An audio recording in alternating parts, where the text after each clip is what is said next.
Sur la place des IRP. Alors, je relisais le livre blanc, est joli.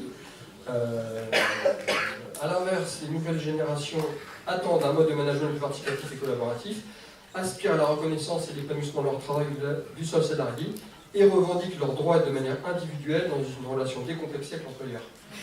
C'est non, on était complexé. Voilà. Donc c'est vrai que c'est c'est pas demandé.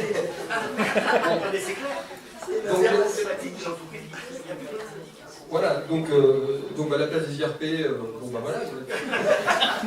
Merci. Non, je rigole, mais C'est gentil. Non, mais sur ce truc-là, moi, ça m'a fait bondir, effectivement, et je l'ai mis d'ailleurs en question de fond. Il y a deux choses qui sont scandaleuses. C'est d'une part de dire que notre génération, à nous, elle était débile, elle ne savait même pas demander qu'on avait besoin d'une augmentation, qu'on nous prend vraiment pour des imbéciles. Et deuxième truc, de dire, aujourd'hui, les jeunes, ils vont en direct parce qu'ils sont décomplexés, donc il n'y a plus besoin ni d'IRP, ni d'organisation syndicale, ni de médiateur, ni rien. C'est-à-dire qu'on individualise la relation du salarié avec son encadrant, mais surtout avec la direction d'entreprise. Et donc, on masque le fait que justement, le collectif qui permet au salariat de se battre contre justement ce que vous disiez en premier truc, c'est-à-dire qu'on nous met la pression pour augmenter la productivité, etc.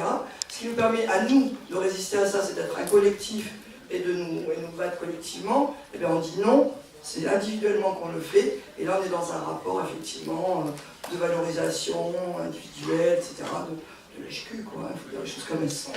Bon, non mais c'est très grave, quoi, parce que là on nous fait passer des décisions pour des lanternes très, très nettement. C'est la même chose quand ils disent qu'il faut segmenter la population, que les jeunes, voilà, ils n'ont pas besoin d'avoir les mêmes droits. Et donc le rôle des RH dans l'avenir, ça ne sera plus d'appliquer des droits et des règles, ça sera de différencier les droits et les règles selon la population qu'elle a en face d'elle. Et donc de faire passer ce message-là. Et on les menace à la fin, puisque vous parlez du livre blanc, à la fin on menace très clairement les RH en leur disant de toute façon vous n'avez plus rien à faire puisqu'il n'y a plus de règles.